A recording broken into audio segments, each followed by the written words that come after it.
Girl along the passage. वो passage में मैं उस लड़की के पीछे गई। An old fashion iron Hanukkah candle holder hung next to a mirror.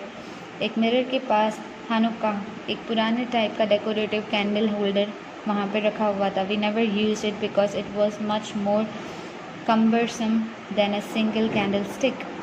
ये जो था हमने कभी इस्तेमाल ही नहीं किया था क्योंकि ये एक मोटी सी मीन्स मोटी कैंडल स्टिक के लिए था, एक पतली कैंडल स्टिक के लिए नहीं था। वोंट यू सिट डाउन, क्या आप बैठेंगे नहीं? आज द गर्ल, उस लड़की ने पूछा। She held open the door of living room and I went inside past her.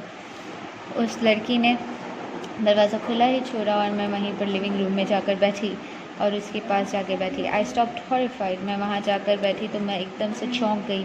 I was in a room I knew and did not know. मैं उस रूम में गई जिसे मैं जानती थी लेकिन अब मैं उसे नहीं जानती। I found myself in the midst of things. मैंने अपने आप को उन चीज़ों के बीच देखा जो कि यादें थी। I didn't wanted to see again but which oppressed me in the strange atmosphere. मैं उन्हें वापस नहीं देखना चाहती थी लेकिन इन सब चीज़ों ने मुझे बहुत ही ज़्यादा परेशान कर दिया एक अजीब से वातावरण में। और because of the tasteless way everything was arrange, या शायद ऐसा भी हो सकता है कि बड़ी बुरी तरह से उन चीज़ों का इस्तेमाल हो रहा था और उन्हें अजीब तरह से रखा गया था। Because of the ugly furniture और the muggy smell that hung there. शायद वो गंदा सा फर्नीचर या फिर वो जो गंदी मिट्टी जैसी बदबू थी उसकी वजह से।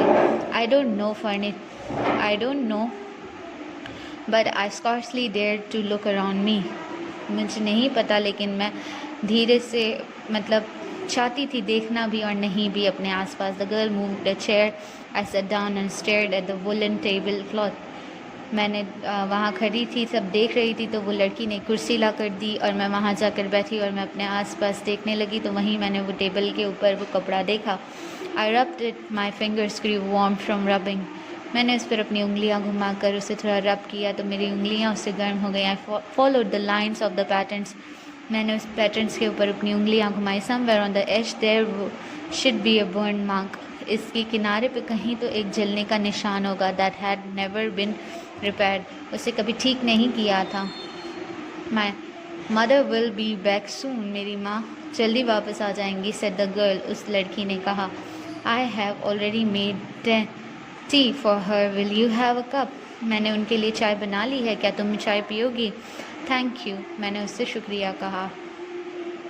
I looked up, the girl put cups ready on the tea table. मैंने ऊपर की ओर देखा तो वो लड़की ने टी टेबल के ऊपर कप सेट किए। She had a broad back, उसकी भी पीठ ऐसी ही बड़ी थी, जस्ट लाइक हर मदर, उसकी माँ की तरह। She poured tea from a white pot, उसने एक सफ़ेद कलर के पॉट से चाय डाली।